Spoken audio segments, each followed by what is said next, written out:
All right, guys. So we have an incredible filmmaker here. We have Mitja Okorn.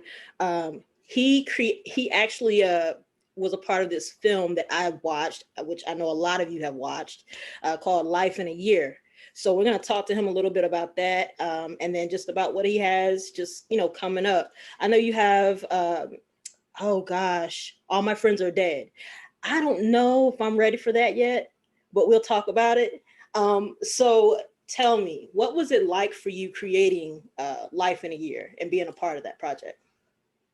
Well, it was obviously an all-around amazing experience because one of my dreams was, when I started making movies, I was like, I want to make a movie in Hollywood one day with Hollywood film stars and with a big film studio logo that's going to open up the movie at the beginning. So that was kind of like, my dream. And uh, you know the dreams you have usually it's unbelievable to you that they could come true.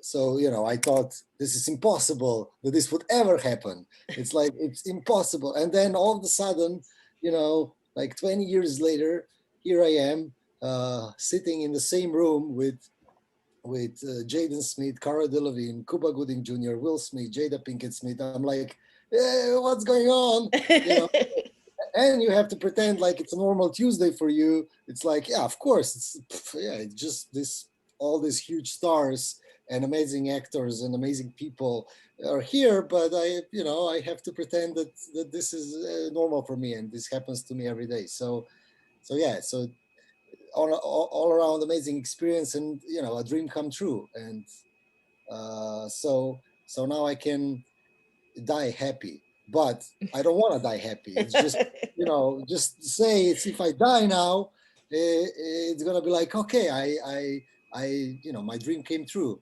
Uh, so. But hopefully, I'm gonna be able to continue living this dream and making amazing films for years to come, and hopefully, I don't die. Just Yeah, hopefully, right? So I watched the interview that you did where you said you kind of look for movies that make you cry. uh, What makes you want to cry? Like what do you get from that? whenever I cry, I have this cleansing feeling, like a catharsis. I don't Hmm. know. It's. I feel so fresh, so energetic after it. I don't know. It's giving me so much energy. But it's just, you can get that feeling if you really, really, really hard, laugh hard. Hmm. That you can also get that feeling, but it's much harder to laugh out loud, rolling on the floor kind of laughter. It happens rarely. It's easier to cry. So whenever I watch a movie and it touches me and it makes me cry, it's an awesome feeling. And usually immediately after, I want to find another film that's gonna make me keep on crying. But usually the film that I find is just annoys me and doesn't make me cry. It's hard. It's also hard to find good movies where you will care for characters so much that they will make you cry. So it's an achievement in itself as well. So basically, I love to laugh, I love to cry, and that's what kind of movies I like to make. And I hopefully, Life in a Year is one of those kind of movies. And judging from what I see on social media, the way people react, we've created just the movie like that. Yeah.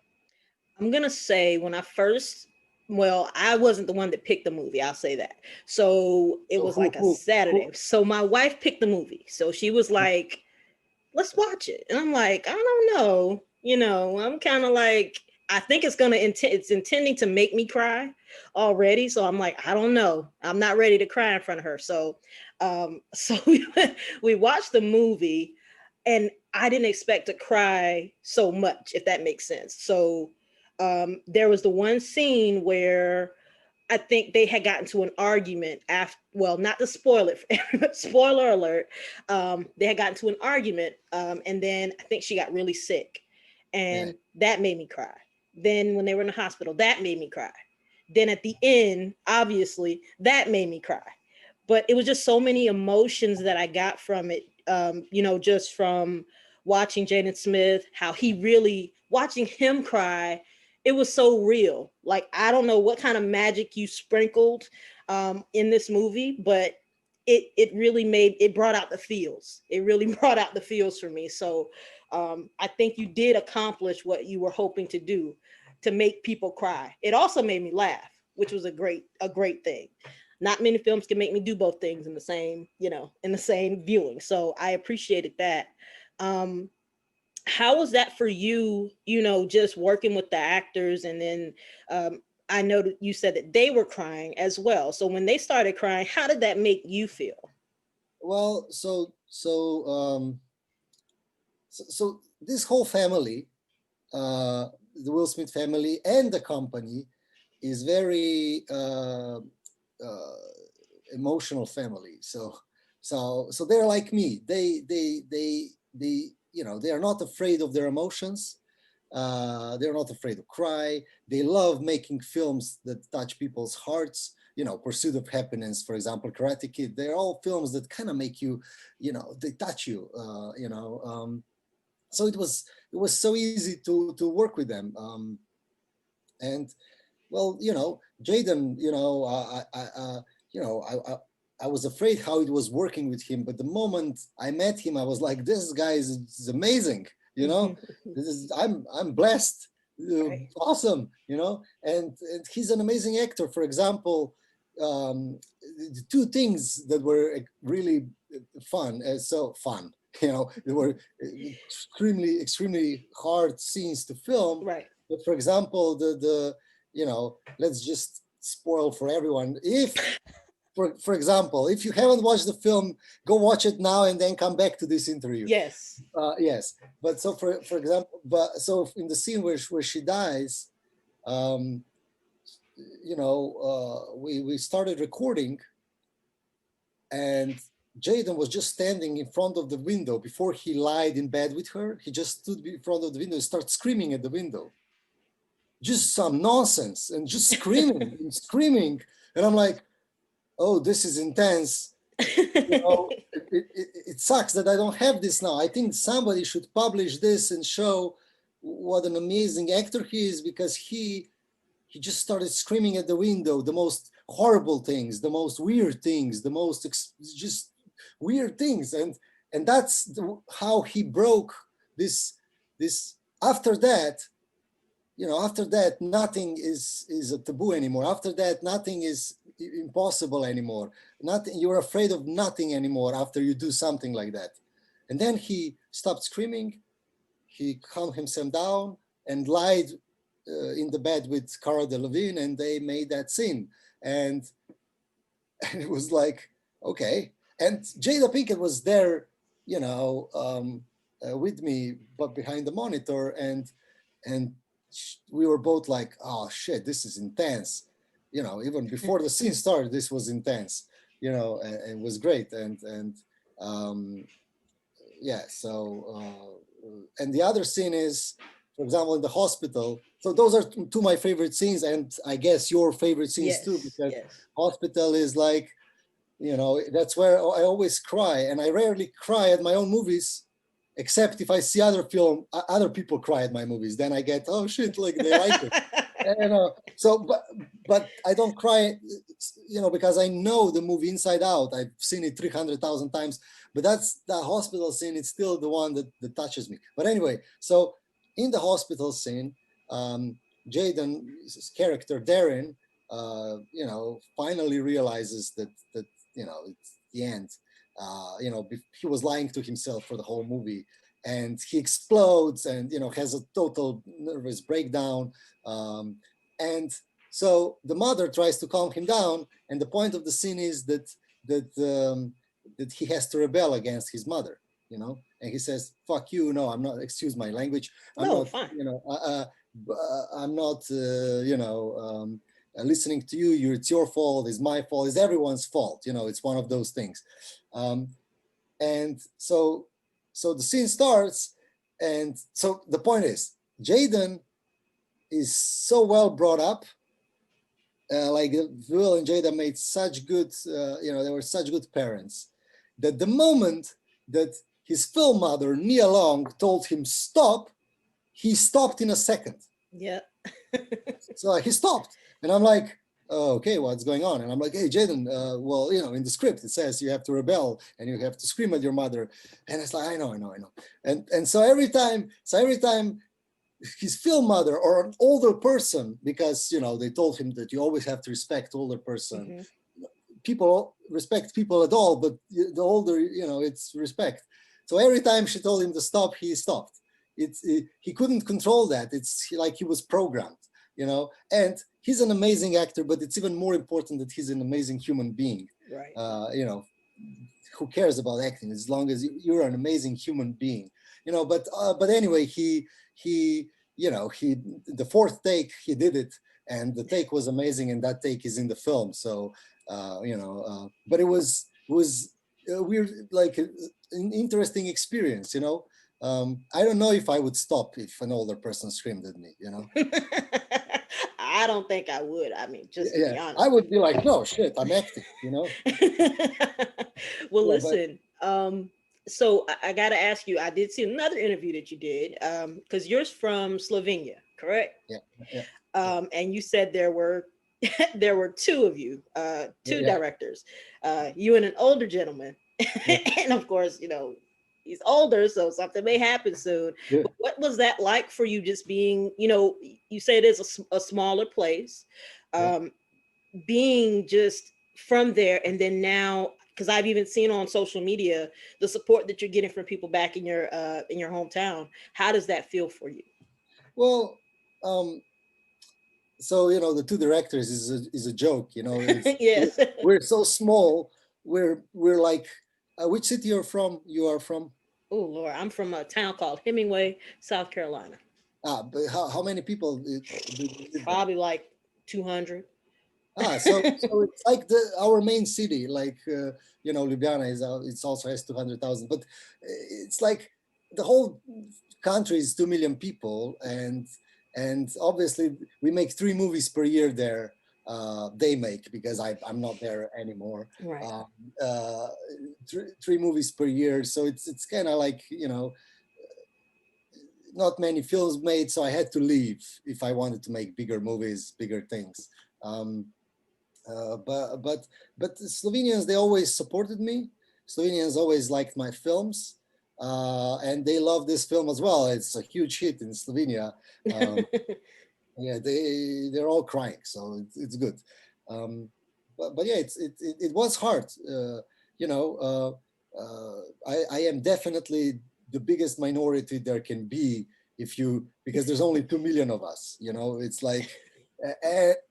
And you have to come, and I came from Slovenia. I went to Poland, where I didn't know the language. I had to learn the language, and then Poland is 40 million. I had much bigger chances. I made 2 Polish biggest hits ever, like 2. They call them romantic comedies, but I like them to call them dramedies. And then the agents in America from Gersh, Frank Wooliger and Greg Pedersen, they saw these films. And they signed me, and so the first script they ever sent me was Life in a Year, and I read the script, and I cried at the end, and I was like, oh shit, if this is the script I'm gonna be getting, this is gonna be great. But then 100 other scripts were much worse than this one. So I guess I was lucky, or I like to say fortunate, because I worked my ass off to get to there. I didn't just land on my lap, but I am fortunate. I do thank God or universe, whatever, that made it happen. It's a blessing. Well, listen, I want to thank, I don't want to take up too much of your time, but I want to thank you, just for even sharing with me and just being open, and just being raw. You know what I'm saying? And your passion shines through your work. I can say that. What's next for you? Like, what's next? What can everybody look forward to? Well, first, you know, it's to me it's always annoying when they say, and it's nothing personal. It's normal. Every journalist asks that, like, what's next for you? And I'm like, oh, I just released this film. Let's please live with this film for a while. Let's make, you know, let's people, so people should watch Life in a Year. They should write their feelings on the internet. They should write me how they feel about it. You know, it sucks that it's not in cinema. You know, since the first movie I did in Slovenia and later in Poland, I always went every weekend. I went to the cinema to watch it with people, you know, incognito. Nobody knew I was there. And, you know, I was watching the film with them, and then I walked with them afterwards like a creep, you know, like what are you, you know, listening to what they're saying. And it sucks because I can't do this now with this film. So I'm basically stalking and like a creep on Twitter, and I'm like, oh look, you know, I'm Googling Life in a Year, and I see how people respond, and so I like when people write to me how they felt in the movies, how, you know, what made it them feel. You know, I love how people, you know, who went through this shit, and, you know, hopefully, as, you know, it sucks when people, you know, go through stuff like that, but when people write to me that they lost someone with cancer, and they say that film, you know, portrayed this so beautifully, and you know, it helped them, that they cried so much.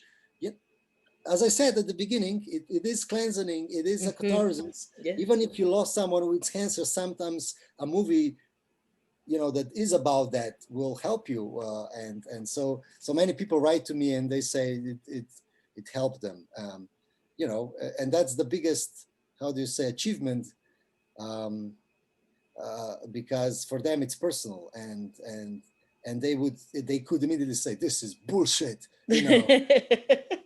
uh, Cara Delevingne has eyebrows. If she would have chemotherapy, she would never have eyebrows.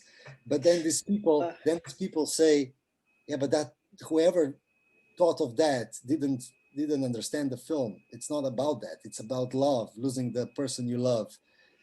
Eyebrows have nothing to do with it. Not a thing. Yeah, yeah. But listen, so and I kind of want to touch on a couple more things, and then I promise I'm gonna let you go and get some rest. No, Um, I have time. You know. okay, cool. Yeah, yeah. So there were so many things, so many elements to this film. Um, from thinking about it as Life in a Year, I saw them kind of go through the ups and downs, even as well before. Not to spoil it, but Listen, we already spoiled we it, already spoiled so you can spoil it. You know? it. So when they got before they got married, they kind of went through the ups and downs of kind of like a married couple. They went through the whole family, you know, sometimes not agreeing with your choices. They went through him lying.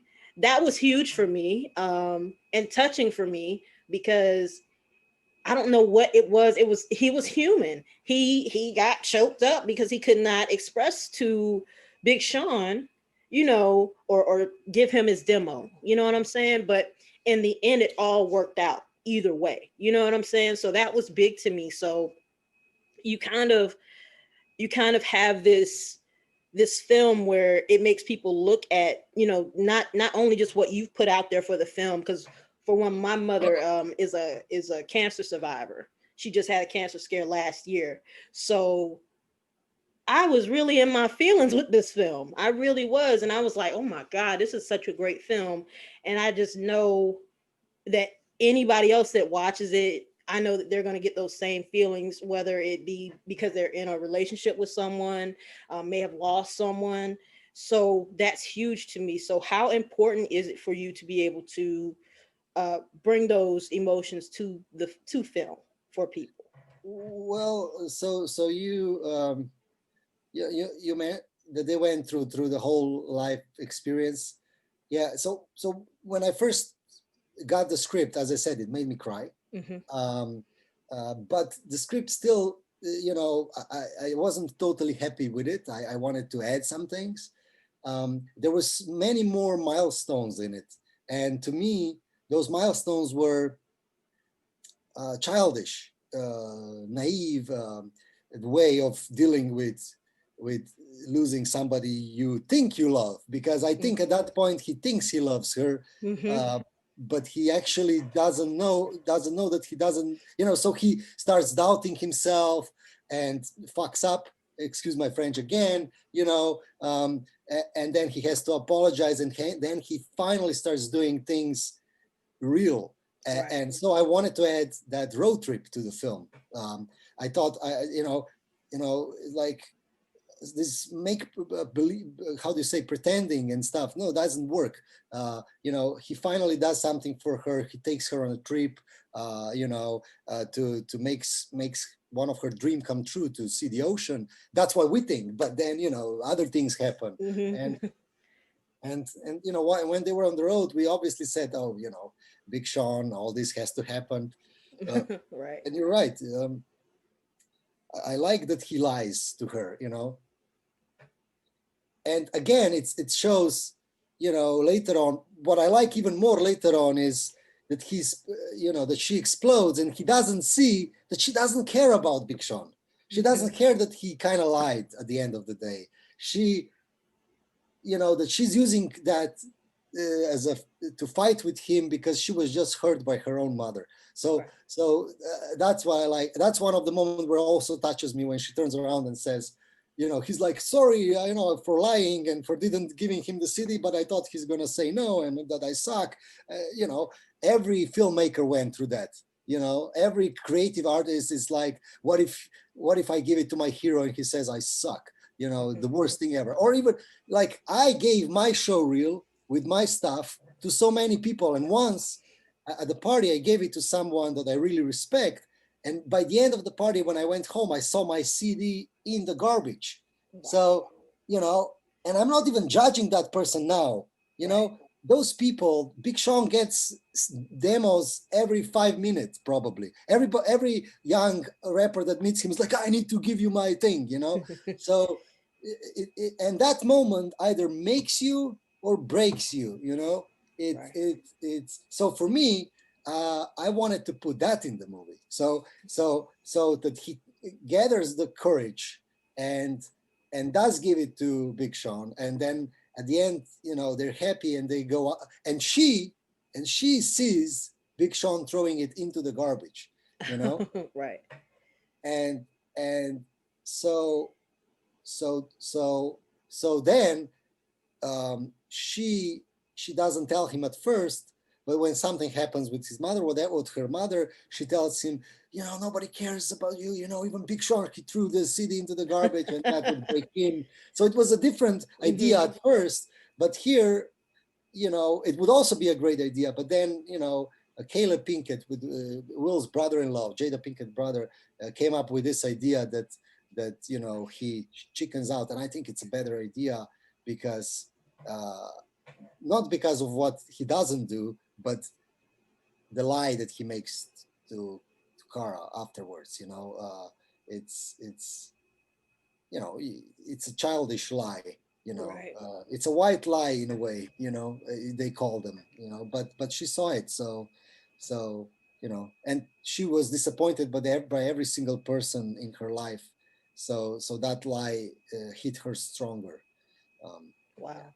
Sorry, I just talked. It's fine. It's so many layers to the film. Like, it's crazy from, his relationship with his father. I have a weird relationship with my family, but it was just like to see that at the end where he comforts his son, that broke me too. I meant to tell you, I was like, that kind of broke me down a little bit too. So how important was it for you to show the different family dimensions as well? How important was that for you to put that in the film?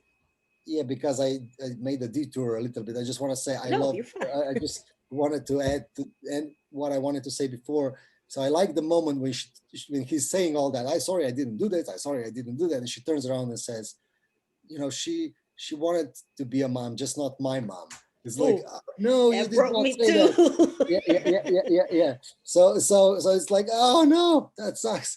Uh, and then he realizes, oh, that's what she's angry about.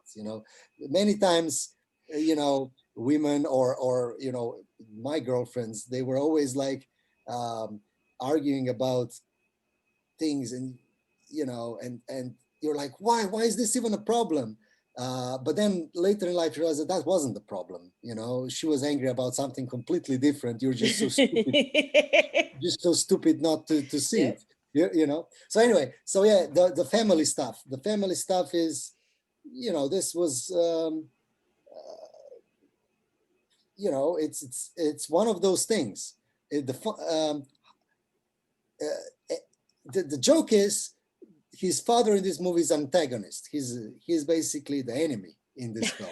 Right. If you look Yeah. at it, but he really wants good for him. Hmm.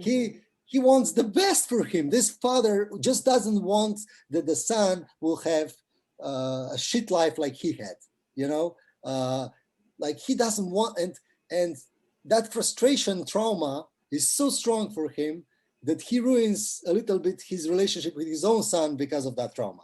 So it's always in life is that question, how much do you want to protect your child, uh, push your child into the right direction, because when you're going to protect the child, you might actually not protect him. So for example, if you tell him you can't go out until you're 18, the moment that child will go out when he's 18, it's going to just explode.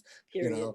Or you say you cannot smoke, just like, well, now it's a taboo. Now I'm interested what this means, and I'm going to try smoking. And it was like this with me. So my parents were so cool, they offered me everything. They said, do you want to try beer?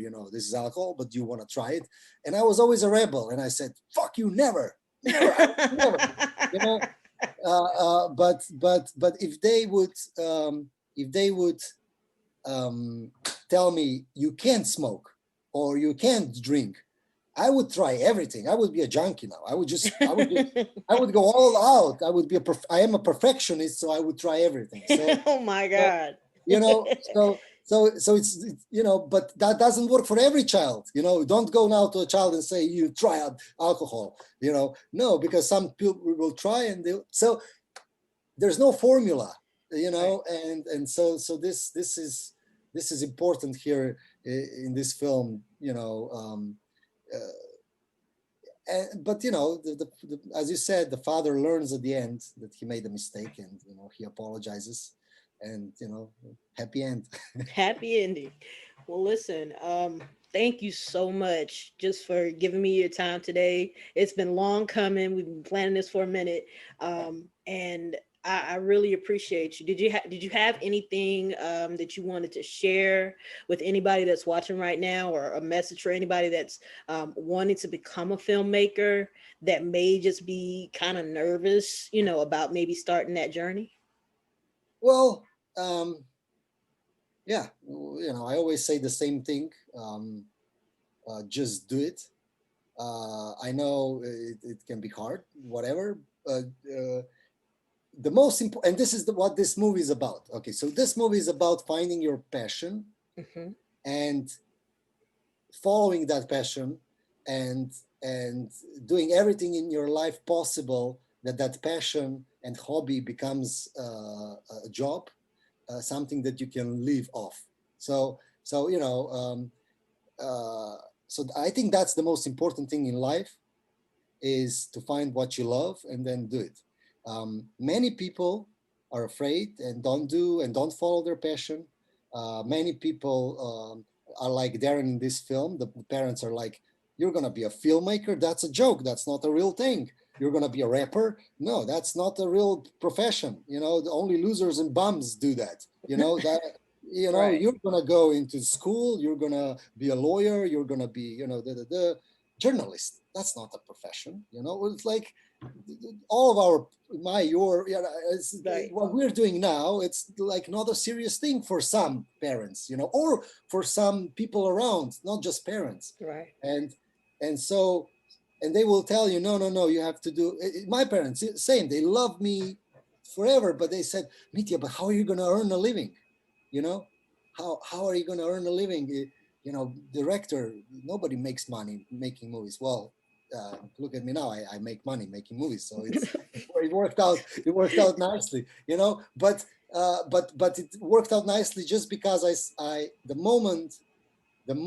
the first moment when I recorded us skateboarding, because that's how it started. I was a skateboarder, and then I said, let's record it. I borrowed I took the father's camera that he has for recording us on vacations, you know, like a shitty camera, and I recorded it, and I saw that I'm better with my skateboard than I am, I'm better with my camera than I am with my skateboard. And then I went home and I edited that, and and I fell in love. I said, this is what I want to do for the rest of my life. And that was and so for that moment on, it doesn't matter what anybody said. You know, if my parents said, oh, but what about, you know, serious things, or it didn't matter. From that moment on, I didn't go to any vacations. I worked hard for 7 years. You have to work hard at least 7 years for your passion to become a profession. Well, that sounded like a slogan, you know. You have to work 7 for your passion to become, you know, a profession. But I did, and after 7 years of working 24/7, 365 days per year, after investing every single dollar I had that I earned from recording weddings, I put back into that passion. And you know, after 7 years, it became a profession. So many young people, they stop when their parents tell them to stop, or the society around them tells them this is not what you should do. And then many give up after a year or two because nothing happened. So they don't want to, you know, sacrifice 7 years of their life to do something they love. You know, and so and then or something bad happens, you know. For example, in Slovenia, I didn't get money because the government gives money for films in Slovenia, and they didn't give it money for my film. And at that point, I thought that's the worst thing that could happen to me. Like it's the worst thing. So but then only 3 years later, or 4 or 7, I don't know, I looked back and I said, that was the best moment of my life. Thanks God they didn't give me the money. If they would give me the money, I would stay in small Slovenia of 2 million people. And I would never be here talking to you now about a Hollywood movie I did. So I go by the saying, you know, everything happens for a reason and everything is good for something. You just maybe don't know yet why this is good for something and what's the reason behind it, but trust the universe that there is a reason behind that. So, you know, so for example, now, every time something bad happens to me, I say, okay, but what has universe planned for me that's better than what just happened to me? Why did this have to happen? What's the good thing that will come out of this? And then you're never so stressed about it. So for young people, they should just say, okay, this is my passion. I'm just going to do it now. Every time they come hit a block, they, you know, something bad happens to them, they should say, okay, there is a reason that this happened to me.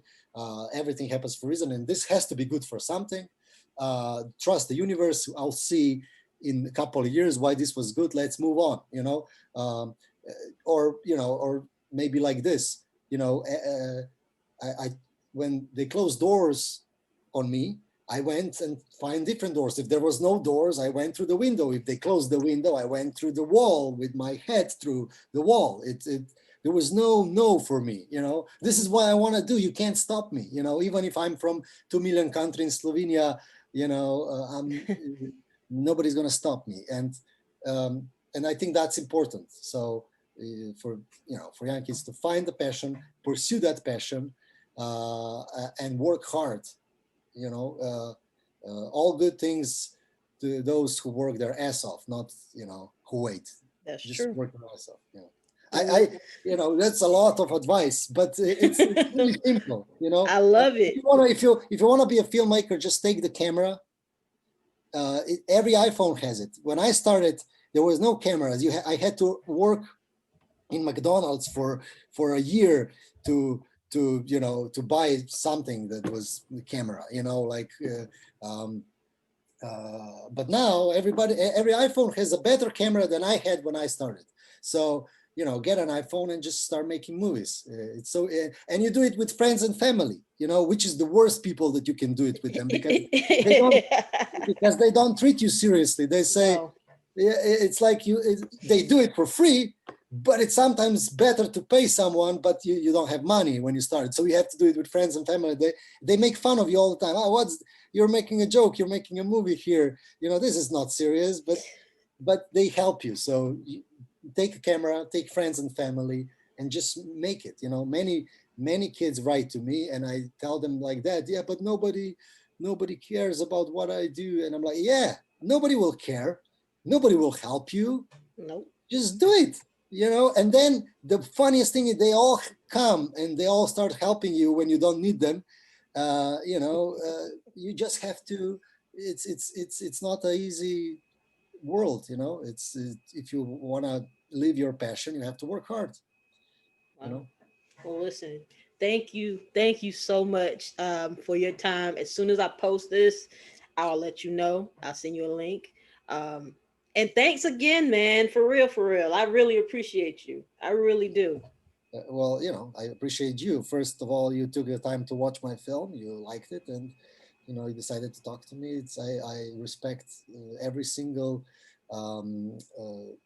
audience member, or I don't know, fan of a movie.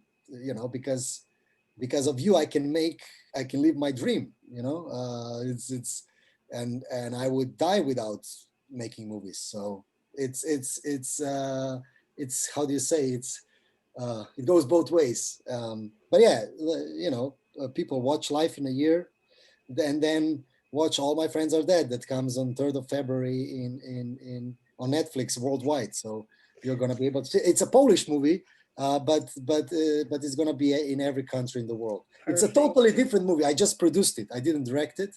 Okay. It's a Tarantino style. It's a teenage Tarantino style black comedy of a New Year's Eve. Everybody dies. It's very politically. It's very politically incorrect. But I think it's very funny, not pretentious. And for example, this is perfect example. My assistant made it. So my assistant of 5 years made it, and he also comes from Slovenia.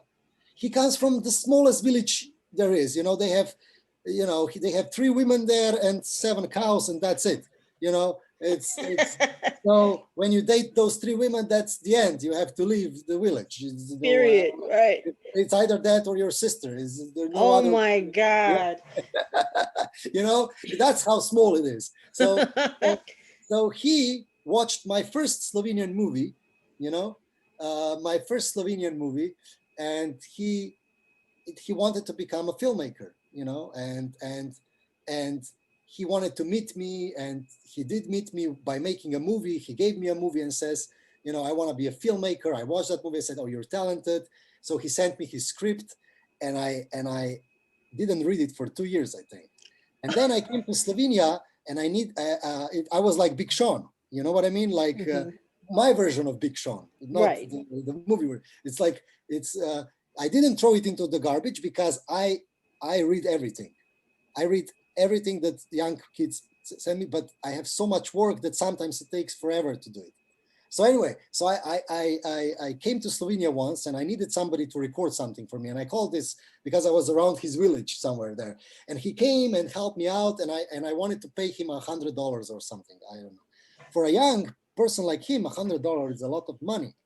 So this is the moment where his life changed. He said, Mitja, I don't want this money. Just please read my script.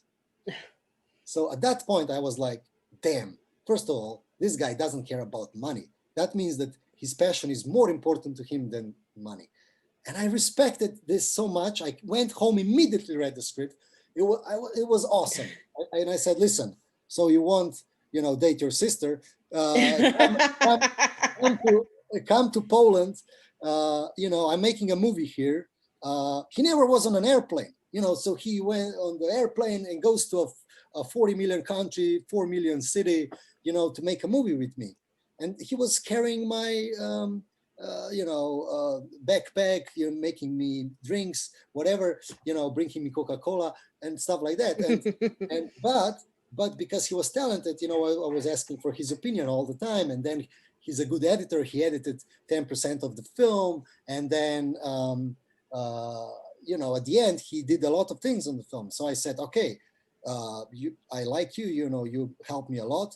And I invited him to a Hollywood movie. So this guy from a village just came to a set with, even for me, it was unbelievable. But for this guy, it was, oh, it's Will Smith,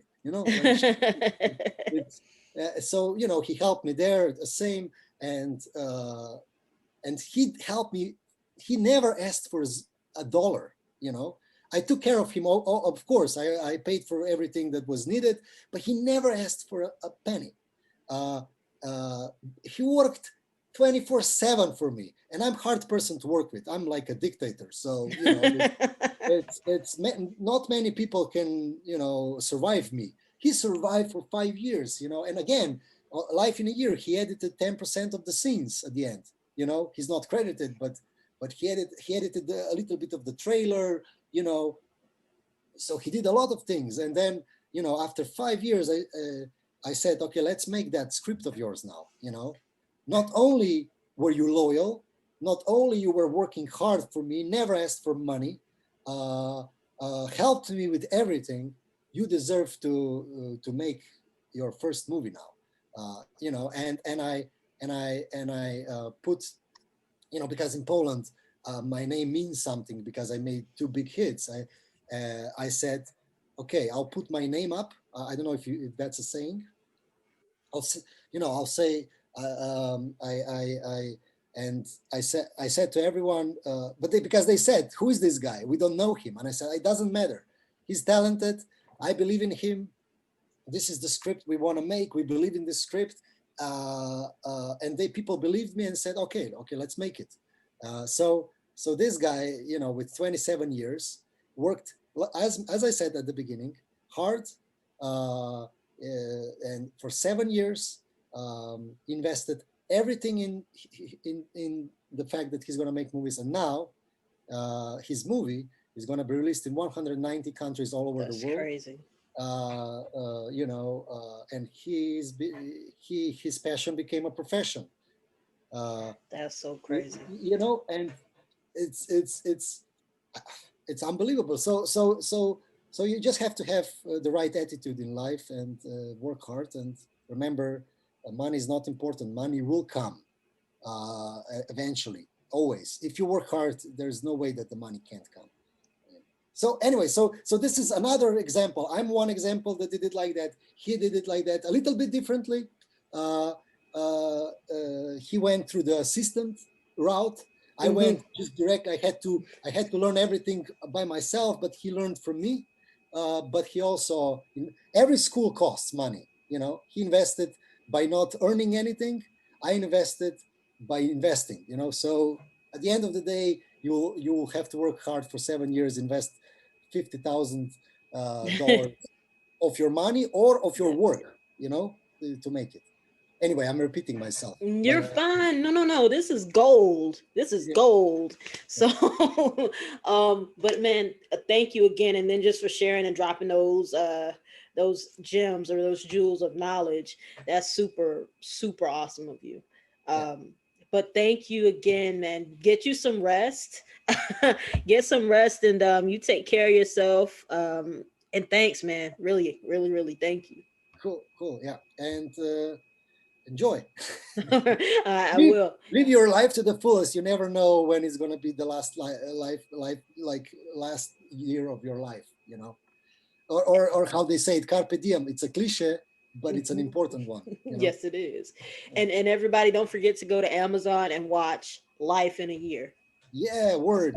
All right, you take care, man. Thank you, Mitja. Bye. Bye.